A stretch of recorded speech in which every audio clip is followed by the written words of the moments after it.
So shall the waters cleanse thee of thy burden, and bear it out to sea.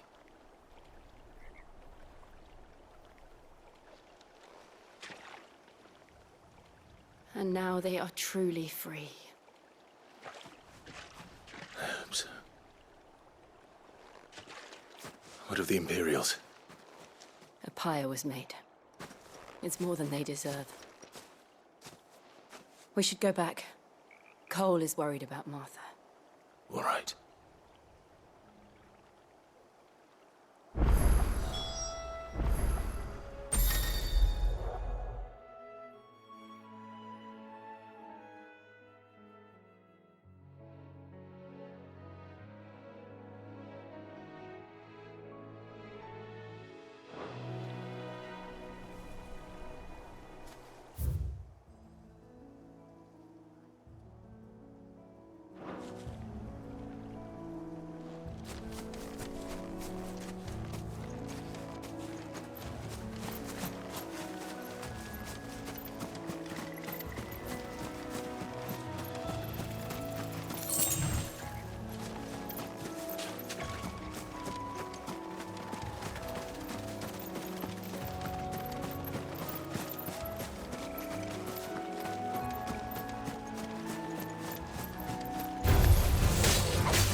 Best off staying where we are for now, I reckon.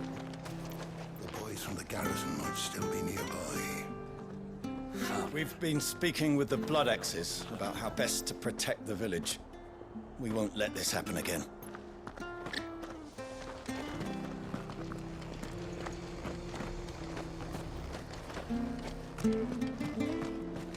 We're not to move. You'll only make it worse. I know. Arthur needs your attention, not me.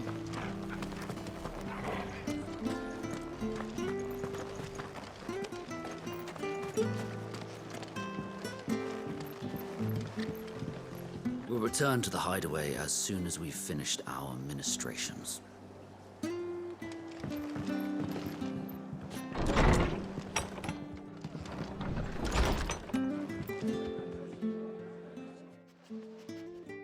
No one survived then? I'm sorry. Before he passed, one of them bade me tell you not to blame yourself. Doesn't mean I won't. Doesn't mean their blood's not on my hands. Cole said you cast their remains. That was good of you. But it should have been me. This was all my fault. How? You couldn't have known. But I did. And I turned a deaf ear to the warnings like the fool I am. The rumors started moons ago. Of black-clad devils descending on villages in the dead of night to slit the throats of sleeping bearers. But I assumed it was all just nonsense concocted by the Empire. Nothing but a ghost story meant to make folk think twice about lending a hand to a fugitive bearer. And in ordinary times you would have been right. What these Black Shields are doing is unthinkable. Which begs the question, why do it at all? My mother obviously has a hand in this. I cannot make sense of her actions. And picking what goes on in that woman's head is a job for someone with more time on their hands. Right now, I need swords and men to wield them, preferably big ones. If those Imperials think they can come in here again and threaten my people, they're in for a rude awakening. Oh, before I forget, a Stolas from Otto landed just before you arrived. He asked me to tell you that Gav has returned. Then we must as well. Will you be all right here, Martha? We can stay longer if you wish. No need. I'll be ready should the Imperials come calling. Though I wouldn't turn my nose up if you were to lend me a pair of them strapping young curse breakers.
Oi, you there! Don't just pass me by!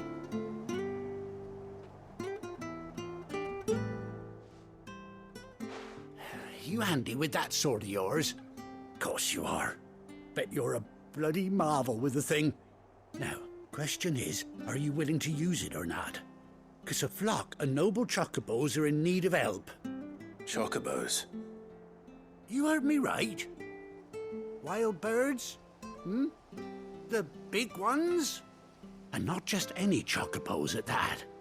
Whiteheart and her flock are the bravest birds you ever did see. They protect travellers round these parts from bandits and the like. Chocobos? Fighting bandits? It's true. Why, they saved me from a gang of footpads only yesterday. Nasty lot they were too. And now they're back, looking to settle the score. Well, go on then. Don't just stand there. Go and help them.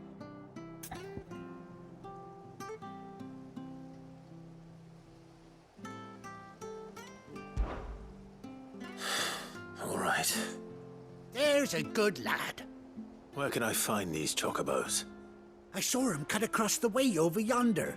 The rotten scoundrels were driving the poor things towards the old dock. It's a dead end, that is. You save Whiteheart and her flock, you hear me?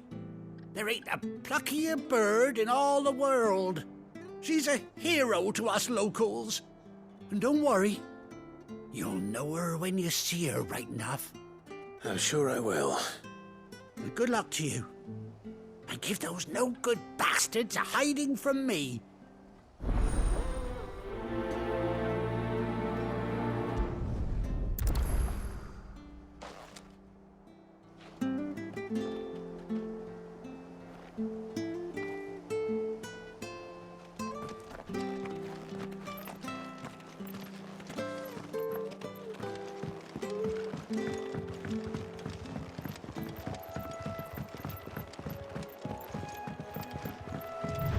Whiteheart. That's quite a name for a chocobo.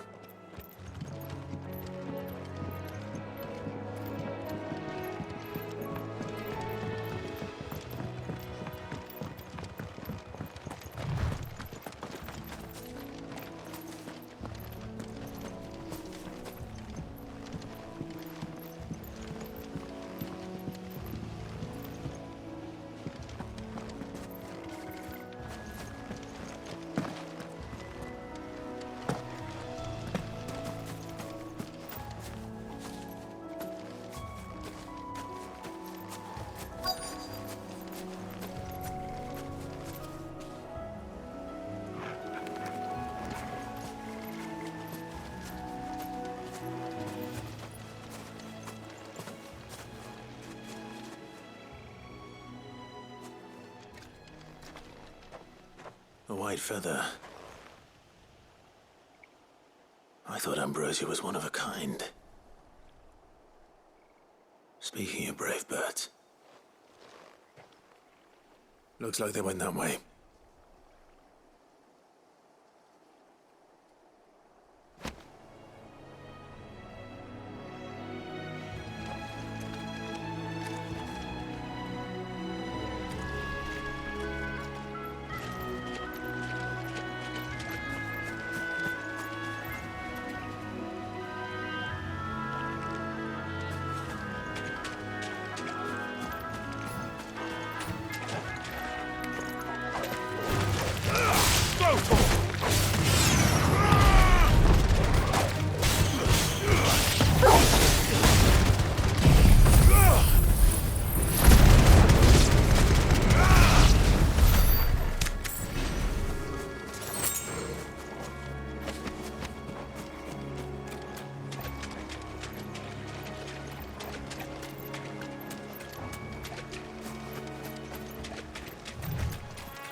These chocobos aren't going down without a fight.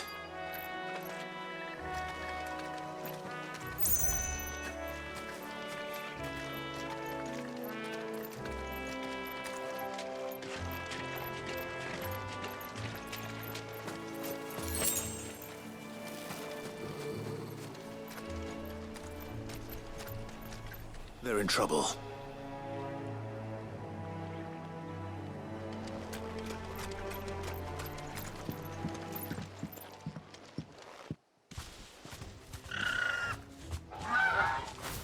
We got you cornered, Feathers.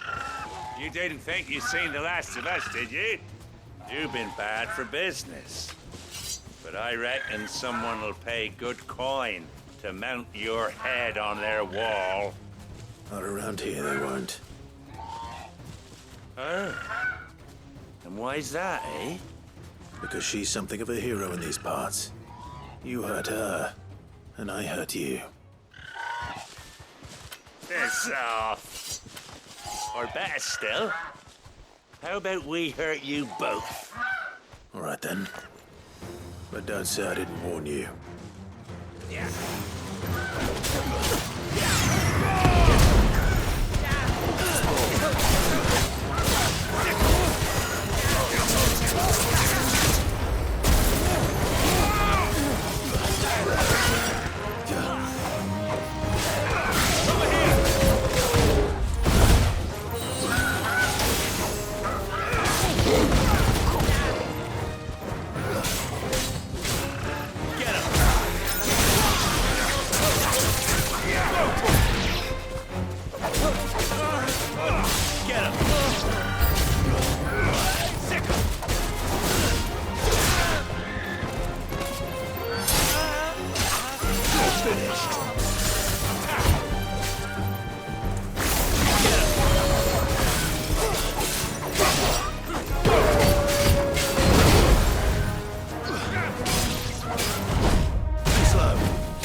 You're safe now. White Heart, I presume.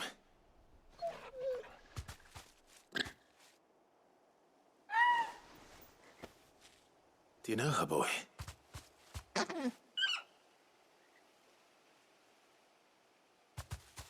scar. It couldn't be.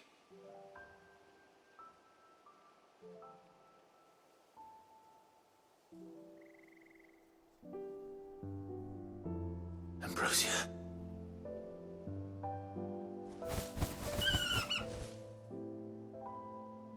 It is you.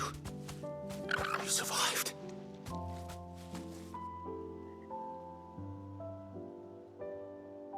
And you found yourself a flock.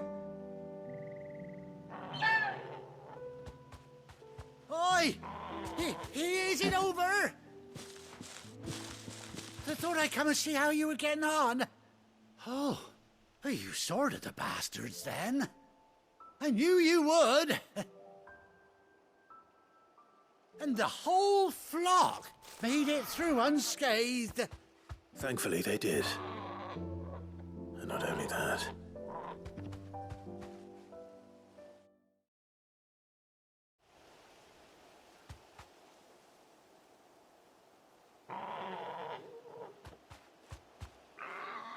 Well, I'll be. I never stopped to think our hero here might once have been someone's mount. Though I dare say she'd suit a fine fellow like yourself. Reckon our feathered friend must have learned a thing or two from her master. Kind-hearted warrior that you are. Bird like her would have cost a princely sum. You born a lord or something? Well, Oh, no, sorry. I didn't mean to pry. Don't matter who you are. You done right by me. What is it, girl?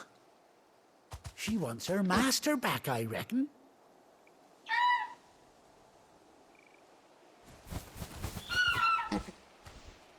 Told you. And it seems her pals agree. Is that it? You want to come with me? Well, bugger me if this ain't a heartwarming sight.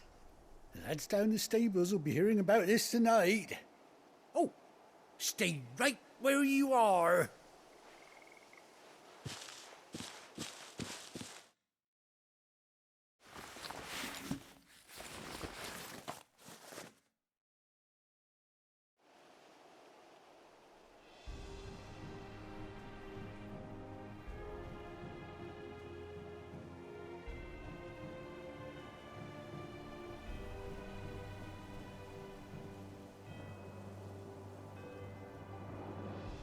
Doesn't she cut an handsome figure, eh?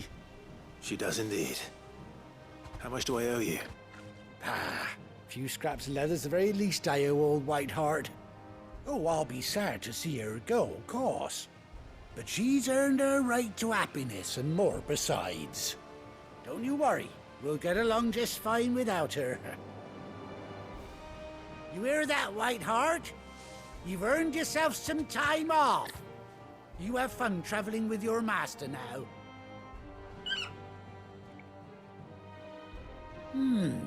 You seem awful familiar now I get a proper look at you. That's it. When those chocobos swarmed my cart on the road, didn't you? No. No, that can't be right. That fellow was a bearer. Must have been my double. Oh, must have been, eh? Oh, that'll be the excitement getting to me. Silly sod that I am. Pay me no mind. Anyhow, best be on my way. Good luck to the both of you.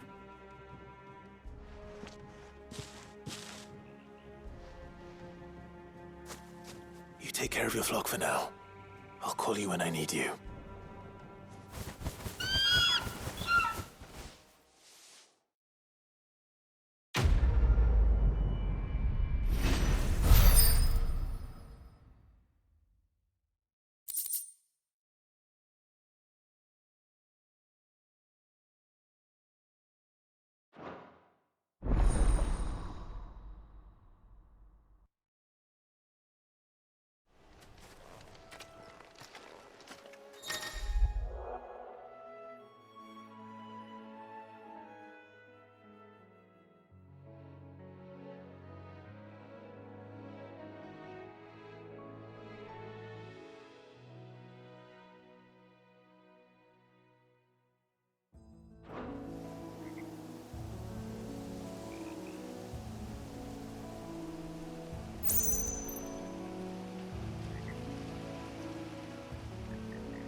Ready, go?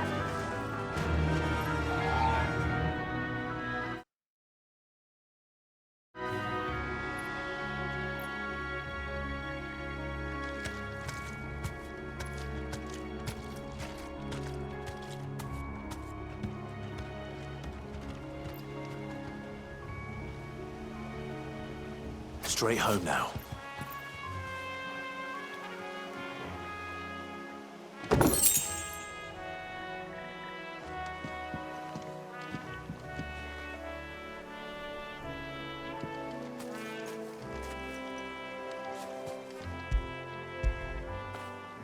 Now feel good, boy.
Where's Gav?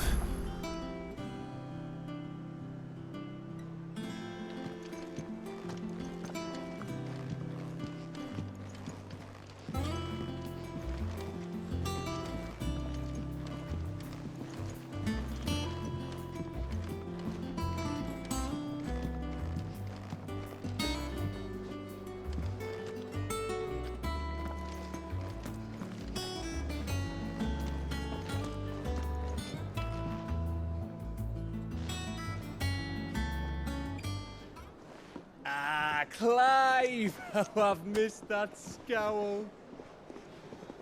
Where's my report?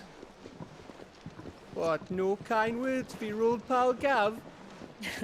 If it's kind words you're after, you're fishing in the wrong barrel. Now sit down, you fool.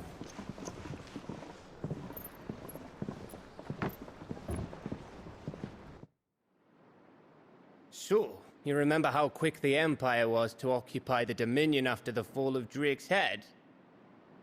And how pissed off all the other nations were that they didn't think to do it first? Half a century of independence gone at the whim of a madman. So much for their bloody treaty. Clearly, the promise of unblighted land and the world's supply of crystals was too much for his radiance to resist. And now the Republic's finally decided to follow suit, using liberation as an excuse to declare war on Sambrek. Lined up right outside the Dominion's gates as we speak, looking to starve the Imperials into submission. And now all eyes are on the Strait of Author. Well, the two nations beat their shields.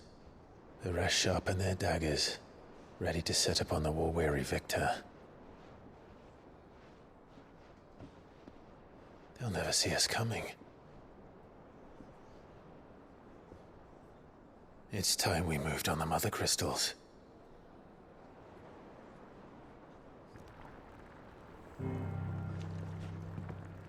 Four Mother Crystals remain in Storm and Ash.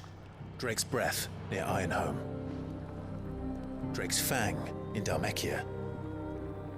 Drake's Spine in Waloed. And Drake's Tail here in the Crystalline Dominion. With the bulk of the Republican army marching to Twinside, Drake's Fang will be left exposed. That is exactly the move Kupka would anticipate. And if there is anything these past 5 years have taught us, is that he loves his traps. There is one place, however, where nobody will be expecting us to go. Drake's Breath. There's a shitload of sea between us and it, and I've never been much of a swimmer. I have an acquaintance in Port Isolde who may be able to help. Who's that then? My uncle, Byron Rosfield. Lord Byron Rosfield of the Seven High Houses, the trade magnate with holdings in over 100 cities. Wait, Rosfield. And you're a Rosfield, of course. My uncle's name gave him his start in the world, but it was his acumen which earned him his fortune. Along with a handsome fleet of ships. Well, it's settled then. What are we waiting for, eh? Huh?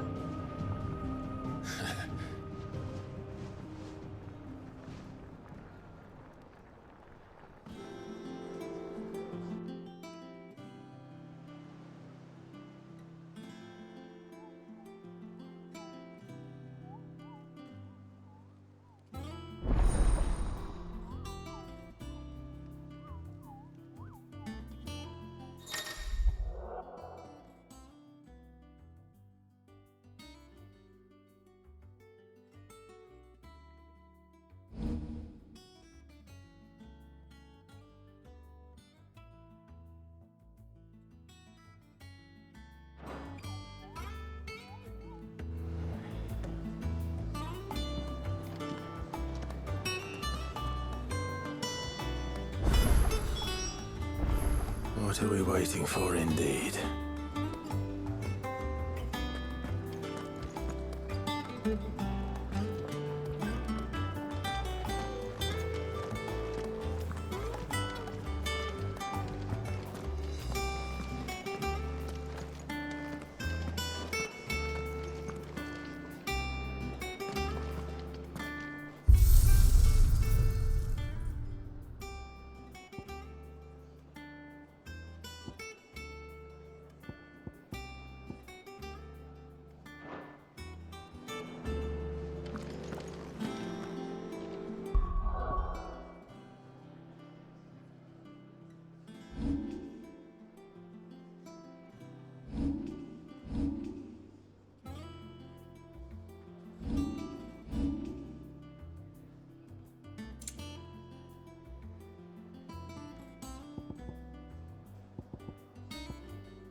like to touch him?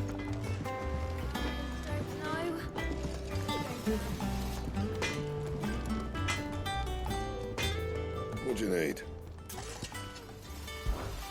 What's that for you, dear?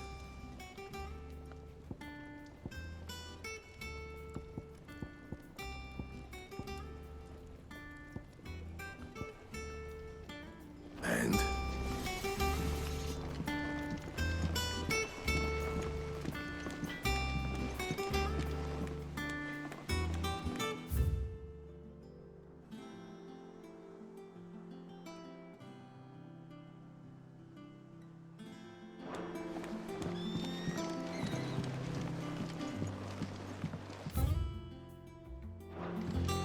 Did you come through the forge today? It smells like a still. It would explain Blackthorn's foul mood. All that pounding must be splitting his skull.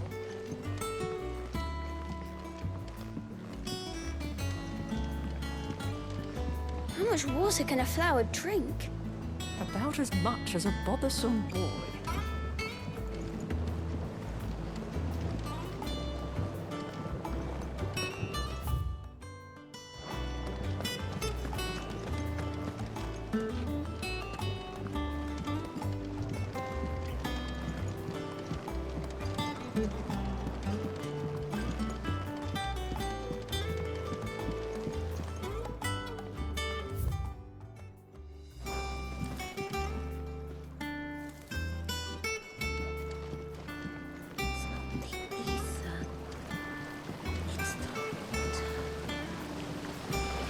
Won't be long now, Martel. They'll try your apples soon enough. Sid, I was hoping to speak to you. Is everything all right?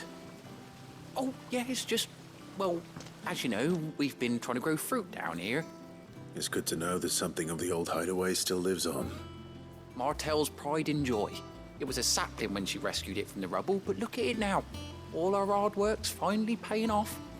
I took it on, you see, after she died, and now the fruit's finally ready to eat. And not only is it ready, it's actually tasty. Sweet as you like, in fact. She bred the bitter right out of it. Impressive. And welcome news to more than a few, I'd say. I thought this first harvest could go to the curse breakers, on account of all they do for the hideaway. You couldn't take them some, could you? Seems better them coming from you.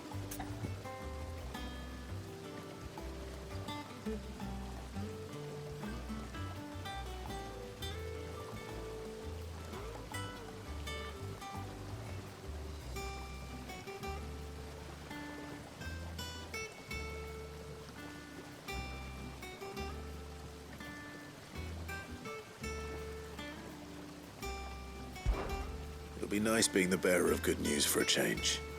Oh, thank you. She always had a soft spot for that lot, see? And once they've had their share, I'll see to it that everyone else gets some. Here you go. Martel apples, they're called, in honor of her memory. You hear that, Martel? Today's finally the day.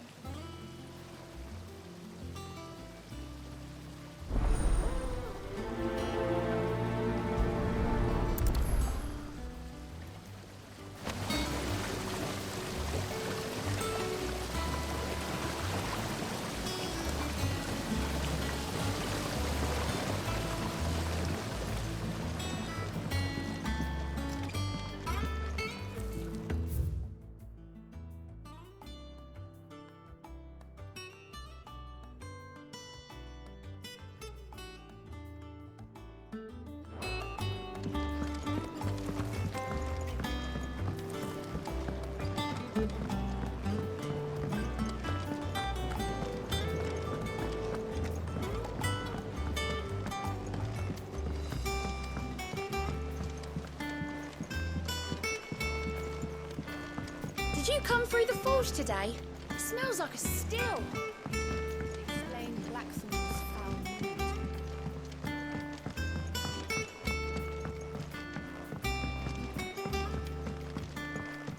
And you say Sid built this place?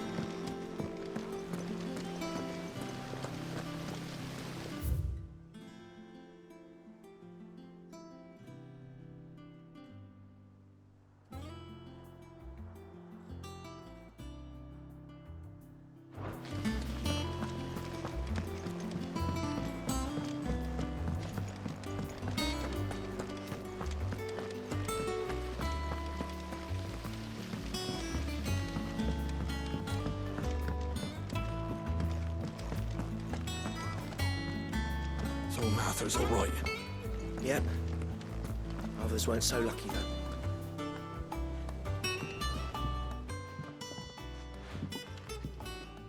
You two look like you could use something to eat. Here. Courtesy of Martel.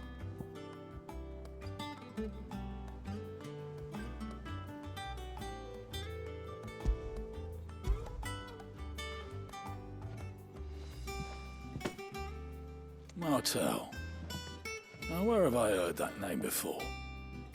Weren't she the girl from the Furrows? Course she was. An odd sort, that one. Loved plants more than people.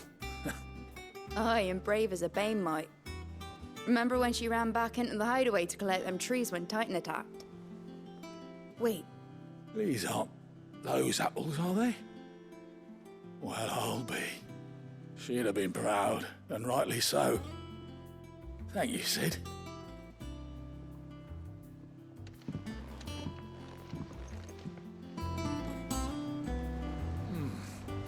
Them old apples were enough to curdle your guts.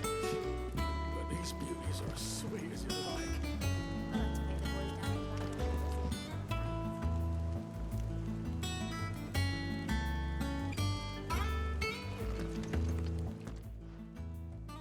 A gift from the backyard. For your service.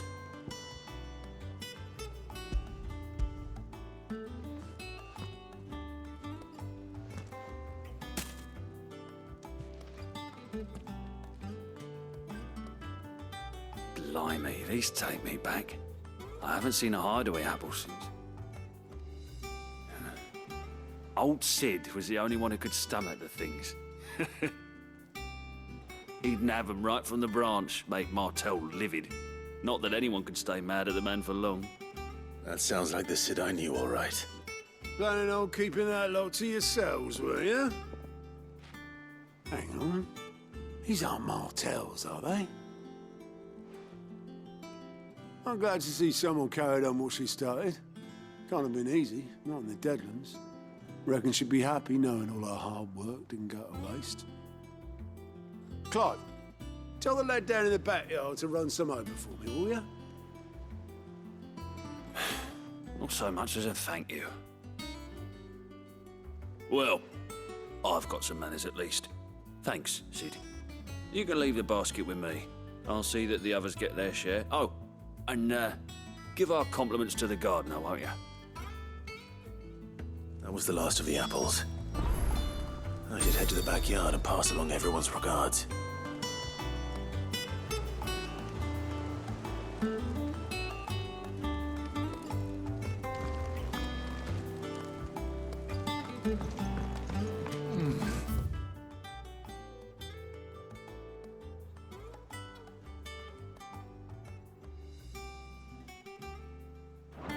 Them old apples were enough to curdle your guts.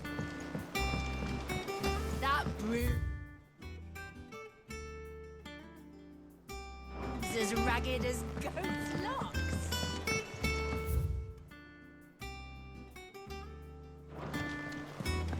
I hear there's trouble in Rosaria.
I hear there's trouble in there.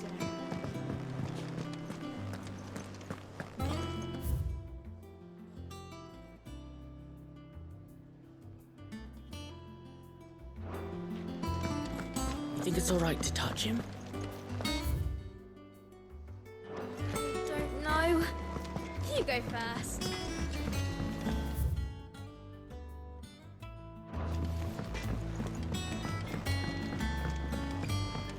Did you come through the forge today? It smells like a still. Would explain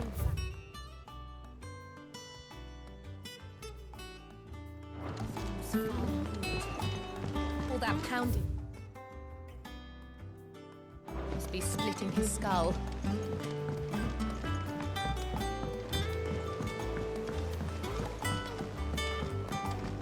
How much water can a flower drink? Not as much as a proper would.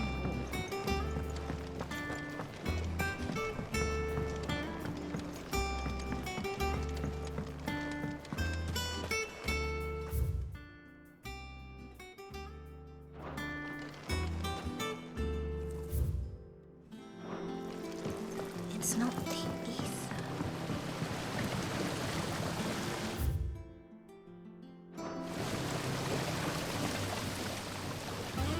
The Cursebreakers sent their thanks. And their compliments. They were clearly very fond of Martel. They remembered her. After all these years. I suppose she was very kind, even to a tongue-tied lummox like me. You were one of the good ones, Martel. Why did you have to die? She put everything into her work. She wasn't going to rest until we had fruit sweet enough to enjoy. And now we do. When she died, I named a sapling after her. And now it's a full-grown tree. Martel lives on through the fruit it bears. And through you. Her dream would have died with her, had you not kept it alive. That's something to be proud of. I didn't do anything really, but thank you. You're kinder to me than I deserve. By the way, Otto's expecting some of your crop. And I wouldn't mind some of it either, if that's not too much to ask. Of course not. I'll see that you're both well provided for. They like your fruit, Martel. Isn't that wonderful? I'd say it's about time we planted you some siblings, don't you think?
How much water can a flower drink?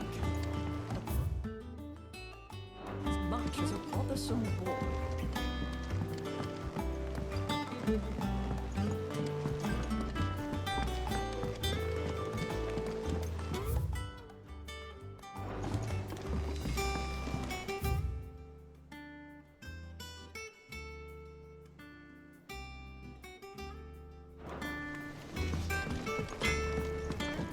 You think it's all right to touch him? I don't know. You go first.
Damn blighted bilge.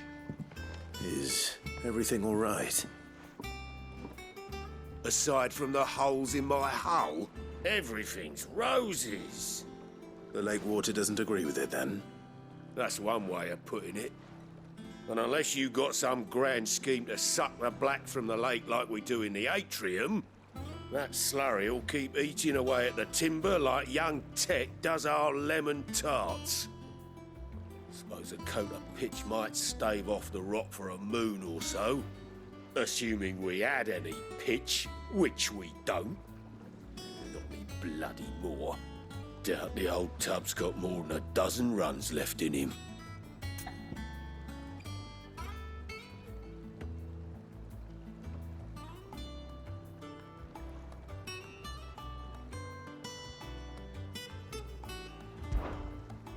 Of course, Obolus. Your skiff is our only means of reaching the mainland. Without it, we'd be lost. Well, I'm glad someone round here sees it that way. To make pitch, you need pitch trees. But in case you haven't noticed, live trees are one of the 1,000 things sorely lacking in the Deadlands. Now, I'm not so unkind as to ask you to fell a faraway forest and lug the logs back here to the mere, which is why we'll be needing a suitable alternative. And it just so happens I once heard the thorny pitchers of Curltail Falls cover themselves in a sticky wax to trap birds and beetles and whatnot. Might be enough to tide me over. Sounds easier than felling a faraway forest. That's for certain.